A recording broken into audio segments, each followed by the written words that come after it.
Okay, so here we'll talk about the Lenz's law, which is actually to determine the direction of the EMF or the induced current.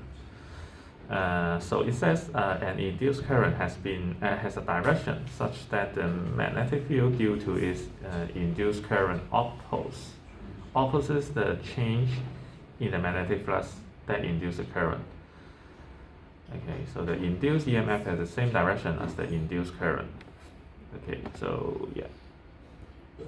So this is the first one. Induced EMF have the same direction as the induced current. Okay. So here it says Lenz's law at work. As the magnet is moved towards the loop, a current is induced in a loop, and then the current produces its own magnetic field with a magnetic dipole moment oriented to the so as to oppose the motion of the magnet. Thus, the induced current of the must be counterclockwise as shown. So yeah, so let me talk about it like this. So here we have a loop here, we have a loop here, and then we try to put this magnet bar close to this, moving from top to down, moving like this, moving it this way, So in this case, the magnetic flux pointing to this side, the magnetic flux pointing to this side. Although the magnetic flux is a scalar, but yeah, you can still define the direction of it. So the magnetic flux, I mean, it should be going to the other should be this side, because yeah, so for this one, it will generate the magnetic flux like this, like a dipole, something like that. So the magnetic flux here, if you just move this one from top to down, and then the magnetic flux pointing downward is actually increasing. It's increasing.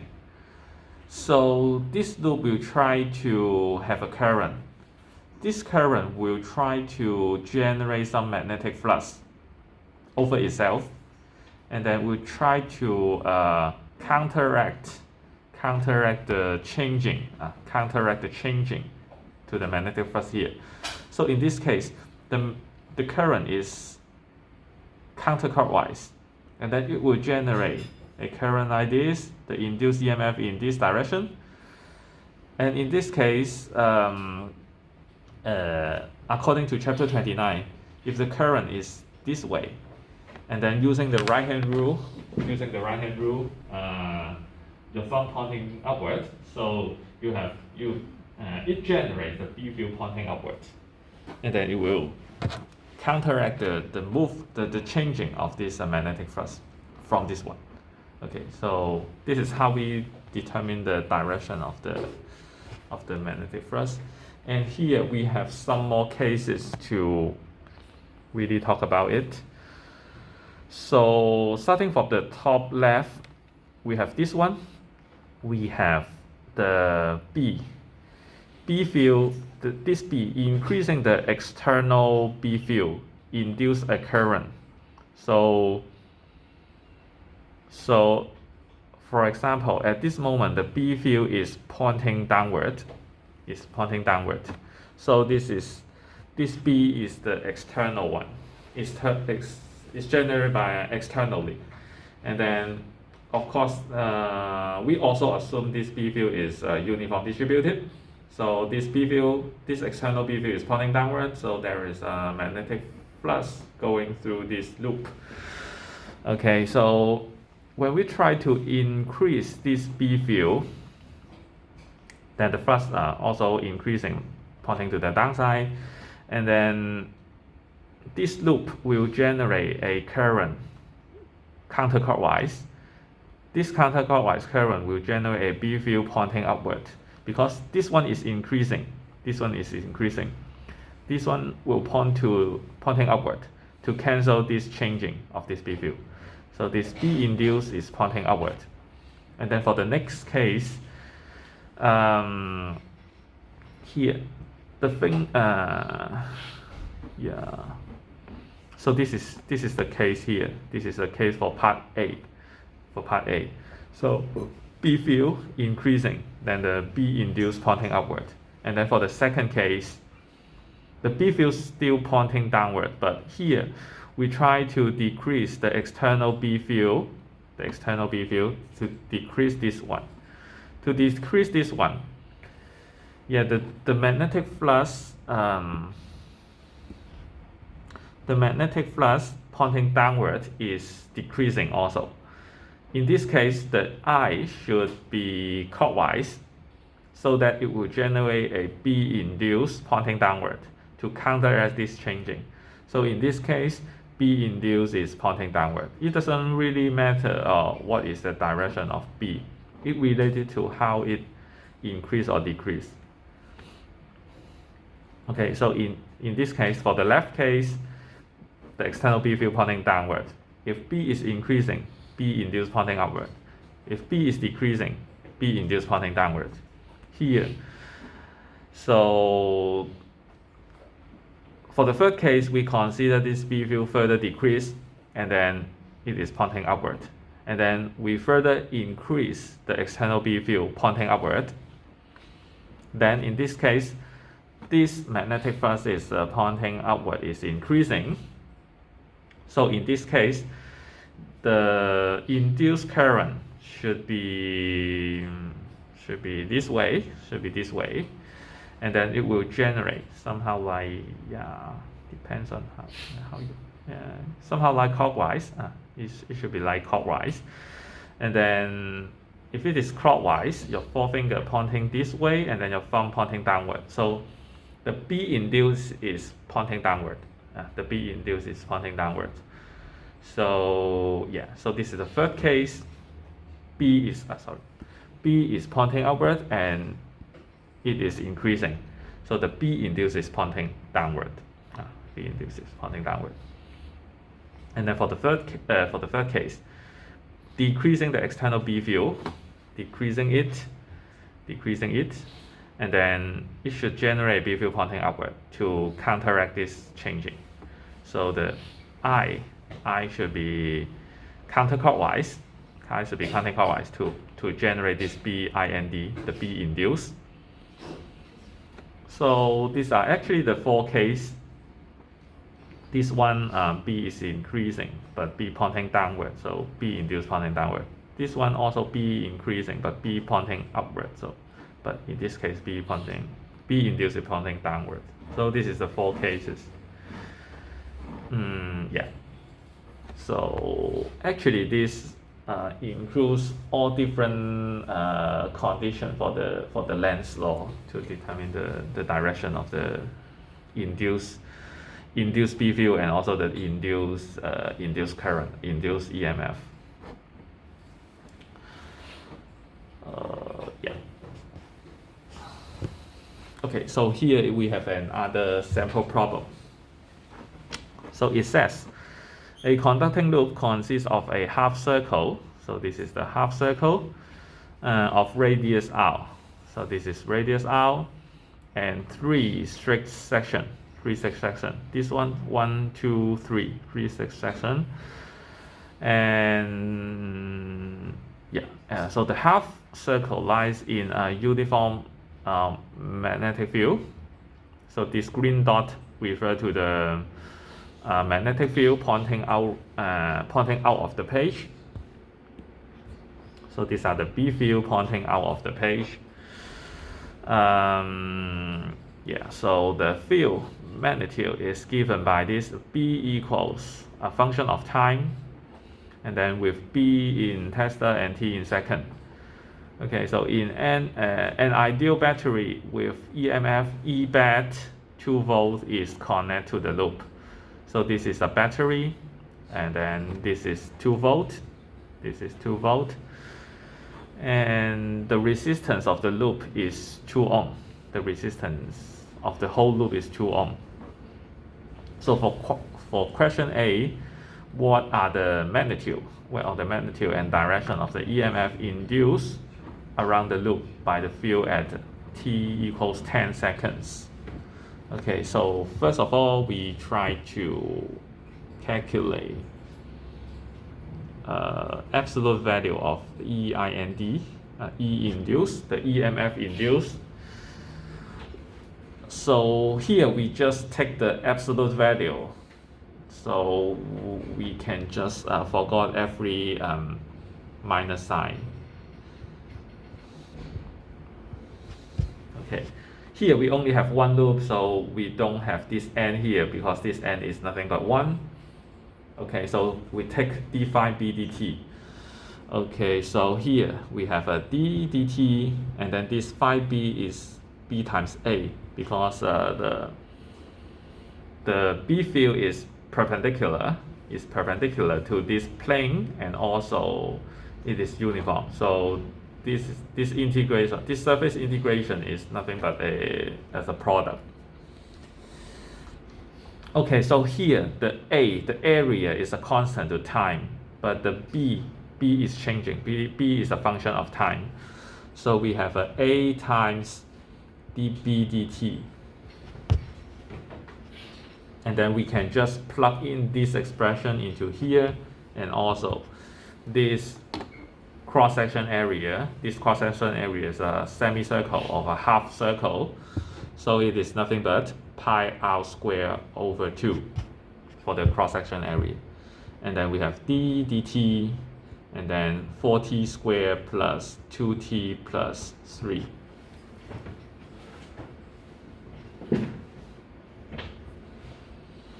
Okay, so here we have a pi.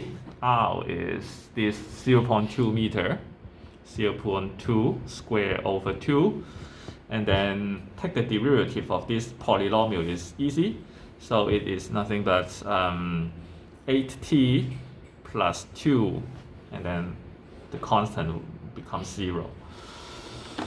Okay, so 8t plus 2. Okay, so here we try to evaluate E induced at t equals 10 seconds.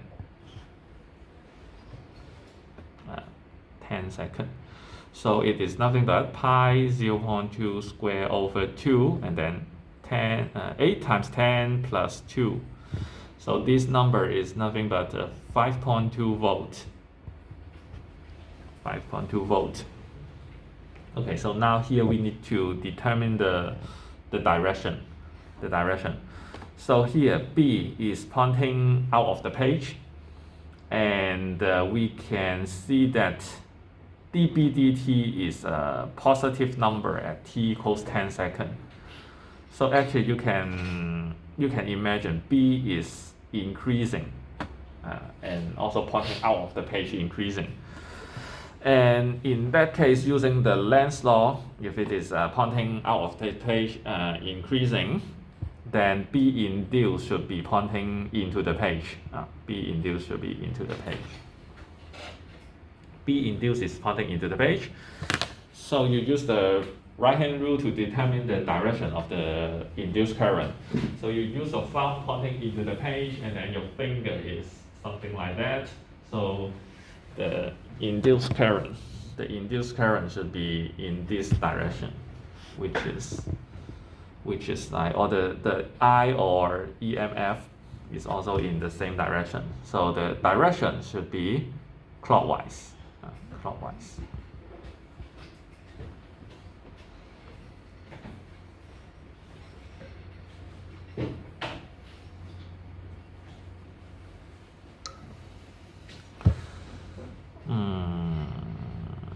Yeah.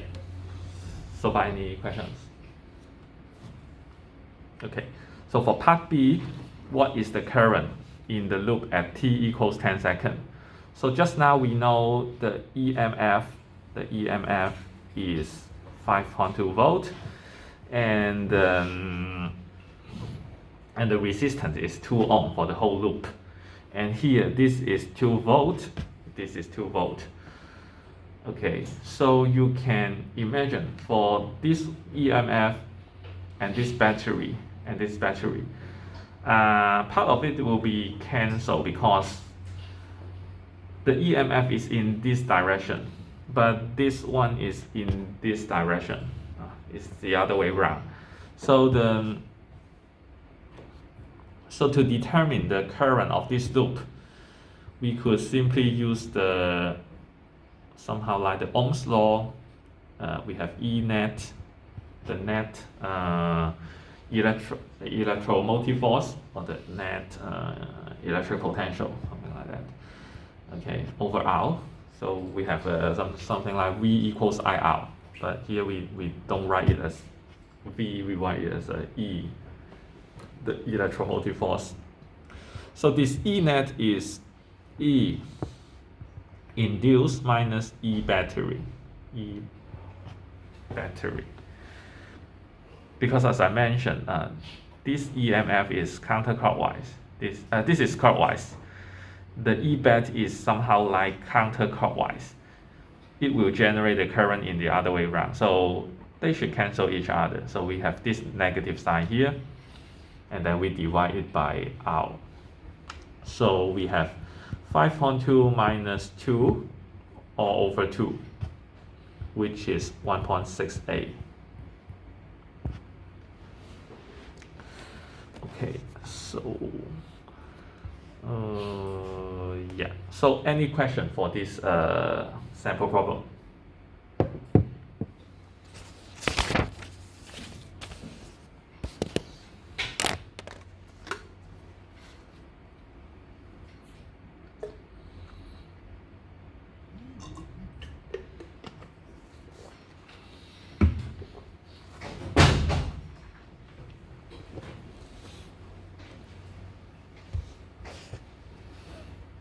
Okay, so we have another one. So here it says the figure shows a rectangular loop of wire immersing in a non-uniform and varying magnetic field B that is perpendicular to and direct into the page. So here we have B field pointing into the page, which is uniform inside this region. Okay, pointing into the page, so we can see a cross here, and then the field's magnitude is given by this expression, which is not only related to the time but also related to the position. So this is the x-axis, this is the y-axis. So the B field, the magnitude of the B field also related to the x-axis, the x-axis coordinate, and also related to the time. Okay, so the loop has width W equals 3 meter, H equals 2 meter. What are the magnitude and direction of the induced EMF around the loop at t equals 0.1 second? Okay, so first of all, we should determine the phi b. The phi b is actually the surface integration of B dot dA, and then we already know the B field is pointing into the page, which is actually the same direction of dA, so we can simply write it as a B dA, but we cannot make it the B times A because B is related to the position, so we cannot just put this B out and then integration of dA. So this doesn't work.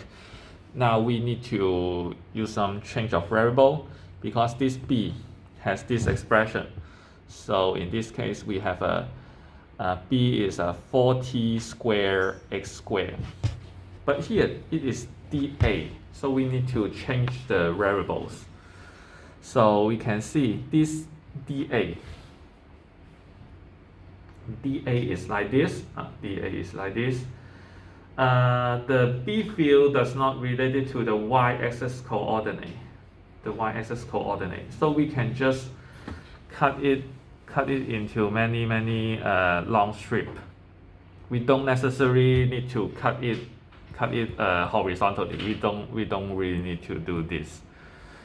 For this one, it is already constant B field inside this strip. So this dA is nothing but this height multiplied by this width, which means dA is h times dx. H times dx. Okay, so we have this dA to be h times dx. Okay, so here h is a constant, which is the total height of this loop, and then x squared here, and then dx. So we can do the integration. T does not relate to x. T and x is independent. So yeah, so we can make this. We can calculate this integration. But we need to determine the lower and upper bound for this integration. And actually, we integrate dx, which means that we integrate from here to here in the x-axis. So it should be 0 to w, 0 to w, like this. Okay, so we can just plug in the numbers. W is 3 meters, so 0 to 3, and then 4t squared x squared, and then this h is 2 meters. So this is 2 dx. So altogether we have 8t squared, and then integrate from 0 to 3, and then x squared dx, like this. Yeah. Okay, so integrating this is simple, which is nothing but x cubed over 3. So we have 8t squared, and then we have x cubed over 3 evaluate from 0 to 3. So which is nothing but 8t squared, and then we have 3 cubed, which is 27, over 3 is 9, and then minus 0. So altogether we have 72t squared for the magnetic flux.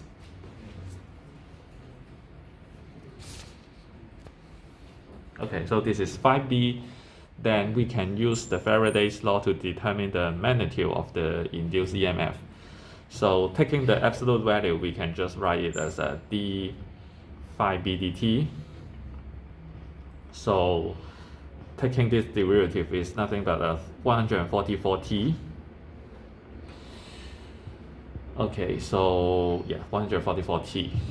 And then we should evaluate at t equals 0.1 second. So E evaluate at t equals to 0.1 seconds is 144 times 0.1, which is 14.4 volt. So this is the magnitude of the induced EMF. And for the direction, we know this B is defined to be pointing into the page, and then this is 5B, which is a positive number. This is also a, yeah. So taking the derivative is also a positive number when t is 0.1, which is a positive time. So yeah, so this value is positive, and then the first derivative is also positive, which means that this B field is increasing. This B field is increasing. So the B induced should point to the opposite side, which means that the B induced should be pointing out of the page. So using the right hand rule, your thumb pointing out of the page, it should be like this. So which means that the EMF, the I EMF, point to the same direction, and it is counterclockwise. Counterclockwise.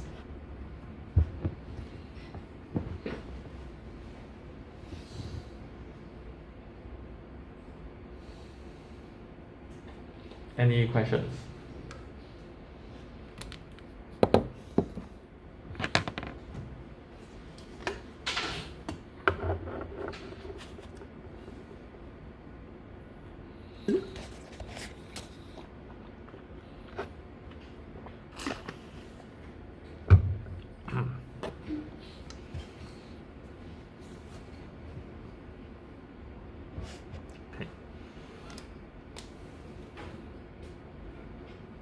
Okay, so here we talk about the induction and energy transfer.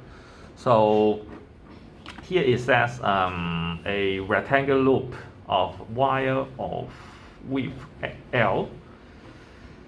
Okay, so this is the width L, has one end in a uniform external magnetic field. So only in this region we have uniform B field pointing into the page. Yeah, into the page. So this field may be produced by a large electromagnet.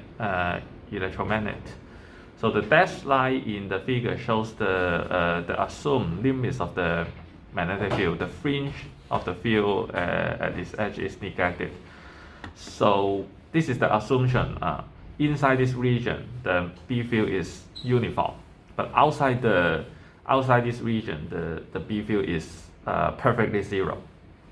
Okay, so you are to pull this loop to the right at a constant velocity v. So this is the constant velocity moving to the right side. Okay, so here there will be some force. Acting on this loop.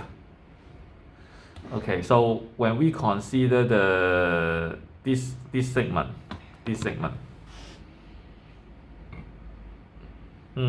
before going to that, we should first determine the induced current, the direction of the induced current. So suppose at the beginning, this is the loop, and we try to drag it out from the B field, which means that the phi B here is decreasing. The phi B is decreasing. Phi B is decreasing. So according to the Lenz's law, we know that the loop should generate the B induced pointing into the page. So that to counteract this changing. In this case, you can use right-hand rule to determine the I should be, you use a one pointing into the page, your finger is clockwise. So you can see the current here is clockwise. Okay, so now we can try to determine the force acting on this loop. So for the left segment, the I is pointing upward. So which means that we have a ds pointing upward, or dl. In chapter 28, we have a dl for this one. If you still remember, FB is IDL cross B. If you still remember, in chapter 28. Okay, so here we can determine the force acting on it. I is a positive value, and then dl cross B. dl pointing upward, and then B is pointing into the page. So the force is pointing to the left side, as shown here. So we have F1 pointing to the left side, and then here we have a dl pointing to the right side. dl pointing to the right side. So dl cross B is pointing upward, as shown in here. So we have F2 pointing upward, and then here for this one, of course for this one it is out of the B field, so we don't count the force here. But for this one, dl is pointing to the left side. So dl cross B is pointing downward. So we can see F3 is pointing downward. Okay, so we altogether find three forces acting on this loop. F1 pointing to the left side, F2 pointing upward, F3 pointing downward. So F1 and F2 will cancel each other. cancel each other. But so only the force is F1, which means that if we try to drag it out from the magnetic field, the Lorentz force will try to act on the opposite side. So then you feel like you feel difficult to drag this loop out.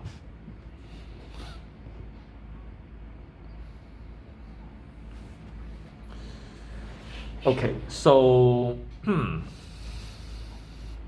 so here it says the flux change, therefore a magnetic field and a conductive loop are in relative motion at the speed. Okay, so blah blah blah, and then so here it said here the flux is changing as the area of the loop still in the magnetic field is changing, and the rate of work. Actually, you need to do some work because you need to provide some forces to really drag it out. Otherwise, there is a force there. There's force there. You need to remain this motion to be a constant speed. So in constant speed, according to Newton's second law of motion, we have F equals ma. So if here the v is constant, which means a is zero. A is zero, which means that the net force should also be zero. So you actually need to provide the same F1 pointing to the left side to drag it out. So in this case, for the power, you need to spend P equals Fv to really drag it out, and which is something like you need to do some work. You need to do some work, which is F times S, or it should be something like integration of F dot ds, something like this. But yeah, for power should be something like dw dt, which means the work done in a unit of time. So which is like f ds dt. F is a constant, so ds dt is nothing but the velocity.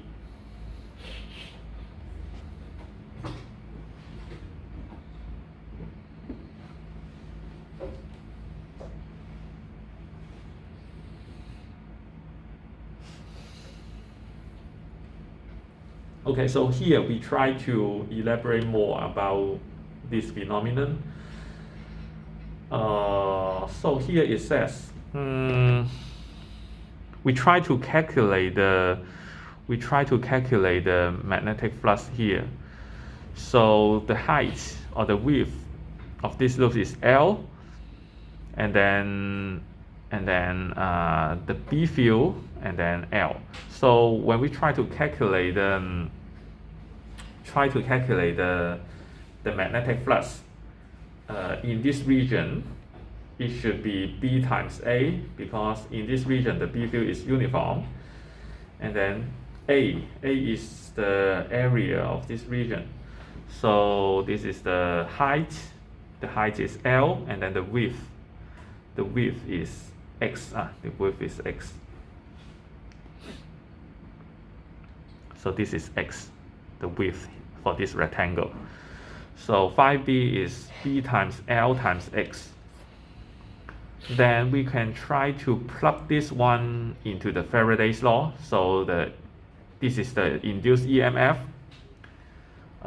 taking the absolute value, so that we just ignore the minus sign. Maybe we can just include an absolute value here. So we take the derivative of the magnetic flux with respect to time. We plug this one here, and then the magnetic field is a constant. The width is also constant, so we just put these two terms out of the derivative. So we only have a dx dt. Dx dt is nothing but the velocity. So we have BVL to be the induced EMF.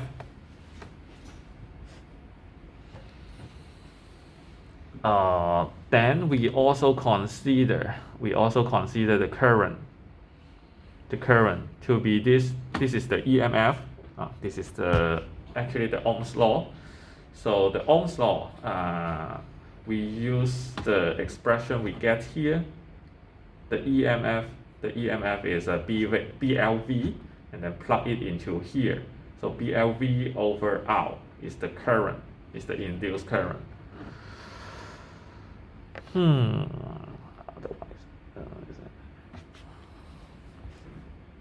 Okay, so we try to elaborate more. So actually this is the I we just get, and then F we know from the Lorentz force in chapter 28. We know just now I already mentioned F equals I times L cross B, I times L cross B, or DL, but actually it is uniform, so it is like I times L cross B. And then we know L and B are perpendicular to each other, so it is nothing but F equals ILB. F equals ILB. And then we get the I in the previous page, which is this one. This is I, and then times L and B. So we have B squared and then L squared, like these two terms, and then V over R here. So this V is not the electric potential, this is the velocity, so we use a small letter to stand for it. Okay, so finally, P, the power, is F times V, so we plug this expression into here. So finally we have B squared, L squared, and V squared over R. And actually, it says the work that you do, actually you need to do some work to really drag the loop out. And actually, all of this work are consumed as thermal energy, because the loop should have some intrinsic resistance. So when you have some current, and then the power should be like I square R. The power is I square R, or V square over R, or I times V. Okay, it depends. Both of the all these three expressions are correct. Okay, so actually, as much as we have an I square, and then so as much as we have an induced current, so we can calculate I square R according to this value. So this one should be the same as this one. This is the work, the power you spend on dragging out the loop, and this is the power consumed by the loop. So it will appear as thermal energy, because it is like the resistance burn the power. Okay.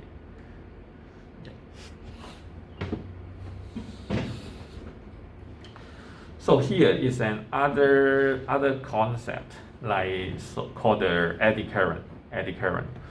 In Chinese, this is called 涡电流.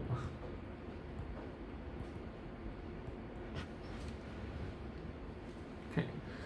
So it means that now you suppose you hold a conducting rod, not actually a wire loop. So it is actually a whole conducting rod. If you try to drag it out from the B field, of course the B field is perpendicular to your rod, then there will be something called eddy current. This eddy current doesn't necessarily to follow the path, so it will try to like rotating inside the rod.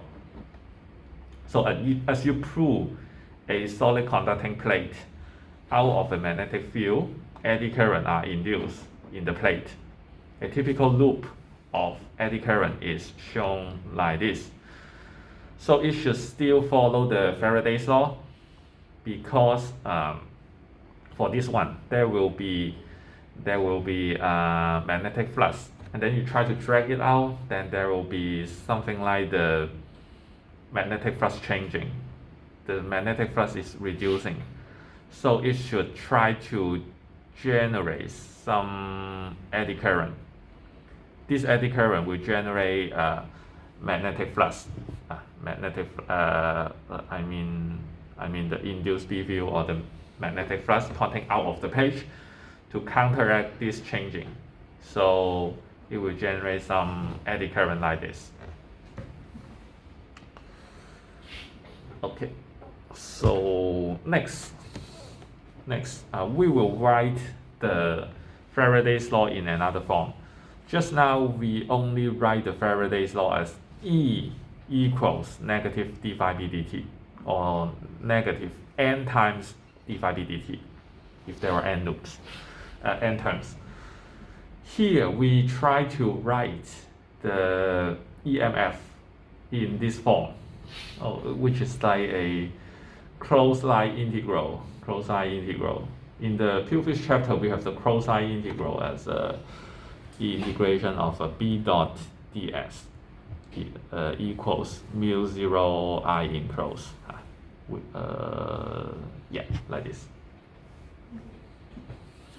Here we have another one. So this one is similar to this one, but for that one we calculate the b dot ds for a closed contour. Here we calculate e dot ds for a closed contour, or for the Amperean loop.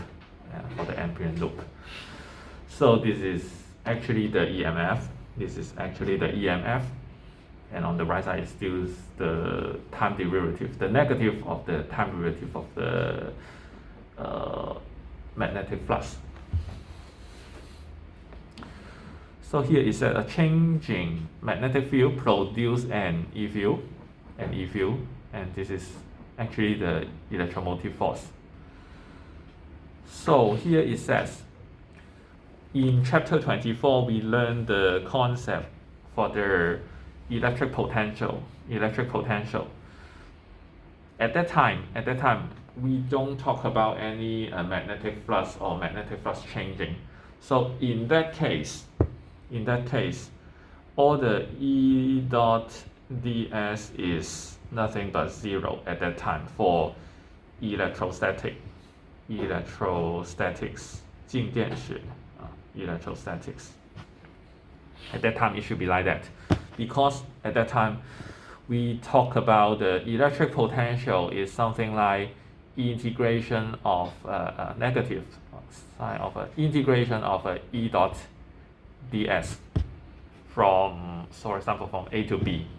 So from A to B, we don't really care about the path. If it is like this, it should be the same.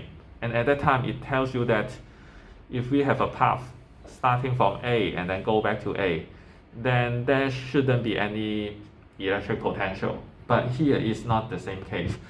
Here, when we talk about the magnetic field, and if the magnetic flux is changing, then this E dot ds for a closed loop is not 0 anymore.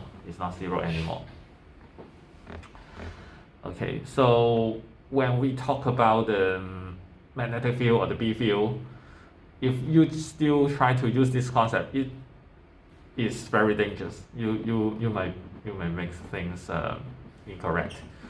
So it says induced electric field are produced not by static charge, but by a changing magnetic flux. Therefore, electric potential has meaning only for electric field that are produced by static charges. It has no meaning for electric field that are produced by induction. So yeah, so for here, you try to try not to use the concept of electro potential to think. Otherwise, you may make things incorrect. Here for a closed loop, and yeah, this E dot ds is not 0. But the condition is that the magnetic flux is changing. But for that one, we only consider the electric potential generated by charges.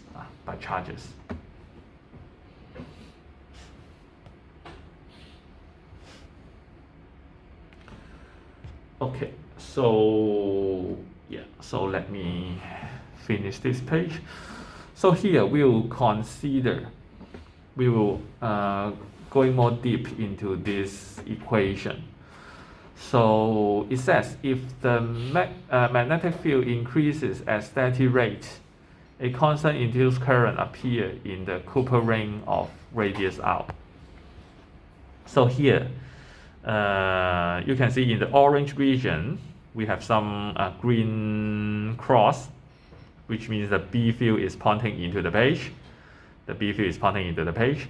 And it says if the field increases at a steady rate, which means that the magnetic flux is also increased in a steady rate. So a constant current appears in the Cooper ring of radius r. And actually, this current should be counterclockwise because here this B field is pointing into the page, and increasing. So the induced B field should be pointing out of the page.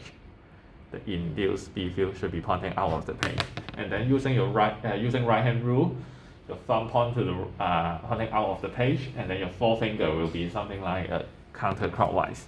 So you can see here the eye is pointing is counterclockwise. Okay, so here for B, an induced E field exists even when the ring is removed. If there is a copper ring, then of course there should be some current going on this ring. But even if we remove this ring, there should still be some electric field. Like this. So that's to make E dot ds to be negative d phi b dt. It is like for this loop,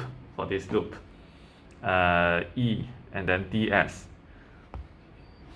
something like E pointing upward, and then also ds is pointing upward. So E dot ds point to the same.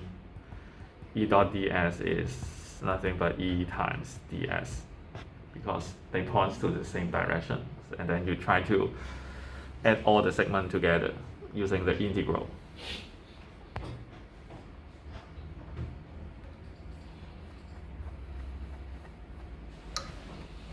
And then according to the right hand rule, when you consider this loop, you consider pointing into the page is the positive side.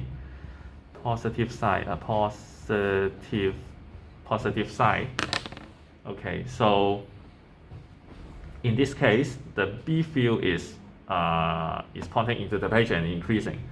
So this is positive, this is negative. And then if you define into the page is positive, which means that E dot ds is the other way around. It should be something like E dot ds. So E dot ds is negative EDS. So it also gives you the negative value on the left side. So negative equals negative. So it depends on how you determine the direction and the sign, but keep it consistent so that you don't make mistakes.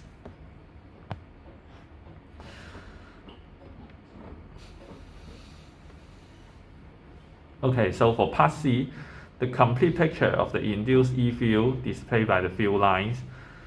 So yeah, so this is denser, this is not so dense. Yeah, and then here for part D, 4 similar closed paths, some strange shape. So it says it has equal EMF are induced around path 1 and 2.